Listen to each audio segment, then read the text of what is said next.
Hello dear students, today we will discuss about the company. तो आज हम company के बारे में जानेंगे कि कंपनी एक ऐसी लीगल एंटिटी है जिसे कंपनी एक्ट के तहत बनाया जाता है और जिसका रजिस्ट्रेशन करवाना बहुत कंपलसरी होता है। और कंपनी का मतलब क्या होता है? जिसमें बहुत सारे लोग मिलकर पूंजी लगाते हैं और अपना बिजनेस करते हैं। कि बहुत से लोग मिलकर पूंजी लगाते हैं और बिजनेस चलाते हैं। जो इंडिया में कंपनी को रेगुलेट करता है कंपनी एक्ट 2013, कंपनी एक्ट 2013। ठीक है। नेक्स्ट है करेक्टरिस्टिक ऑफ कंपनी। फर्स्ट है separate legal entity. Separate legal entity क्या है? कि जो हमारा बिजनेस है और जो कंपनी है दोनों अलग अलग व्यक्ति हैं। ठीक है।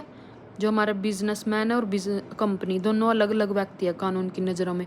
दोनों कंपनी भी अलग है और जो बिजनेसमैन है वो भी दोनों अलग अलग है। परपेचुअल सक्सेशन, जिसे कंपनी की नज़र में ये सेपरेट लीगल एंटिटी है तो इसका जैसे जो भी मेंबर आते हैं उसके आने जाने पर कंपनी पर कोई भी इफेक्ट नहीं पड़ता। कंपनी चलती रहती है, कोई आए कोई जाए तो हमेशा जाए लंबे समय तक चलती रहती है, कभी बंद नहीं होती। थर्ड है लिमिटेड लाइबिलिटी, कि जो भी मेंबर है उनकी लाइबिलिटी लिमिटेड होती है। मतलब जहाँ तक उन्होंने शेयर परचेज करे हैं बस वहाँ तक ही उनकी लाइबिलिटी लिमिटेड होएगी। वो उतने ही पैसे चुकाएंगे जितने उन्होंने शेयर खरीदे, उससे एक्स्ट्रा उनकी कोई भी लाइबिलिटी नहीं होती। नेक्स्ट है कॉमन सील। कॉमन सील होती है कि उसकी स्टैंप, कंपनी की अपनी एक स्टैंप होती है।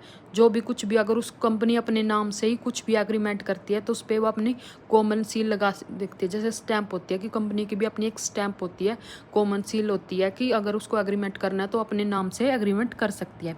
नेक्स्ट है transfer of share. Transfer of share मतलब कि जो भी पब्लिक कंपनी है वो अपने शेयर ट्रांसफ़र कर सकती है। जो ओनली प्राइवेट पब्लिक कंपनी है वही अपने शेयर ट्रांसफ़र कर सकती है। नेक्स्ट है हमारी type of company. Type of company 3 प्रकार की होती है। First private company, second public company, third है 1% कंपनी। तो हम फर्स्ट पहले जानेंगे प्राइवेट कंपनी। प्राइवेट कंपनी क्या होती है? प्राइवेट कंपनी का उल्लेख सेक्शन 2 सब सेक्शन 68 में किया गया है कि जिसमें मिनिमम 2 मेंबर्स होते हैं, मिनिमम 2 मेंबर और मैक्सिमम 200 मेंबर। और जो शेयर है ये पब्लिक को नहीं बेचे जाते, इसमें शेयर पब्लिक को नहीं बेचे जाते। इसमें जो भी मेंबर कंपनी बना रहे हैं वो सिर्फ अपने फंड ड्राइव से कंपनी बना सकते हैं। वो जनता से पैसे नहीं मांग सकते, ना वो प्रोस्पेक्ट इशू कर सकते, ना शेयर बेच सकते। ठीक है। और इसमें डायरेक्टर कितने होते हैं? 2 और मिनिमम 2 मैक्सिमम 15। और नाम के अंत में उनको प्राइवेट लिमिटेड लगाना अनिवार्य होता है। नाम के अंत में प्राइवेट लिमिटेड लगाना है। Thank you guys, please like and subscribe my channel. Thank you.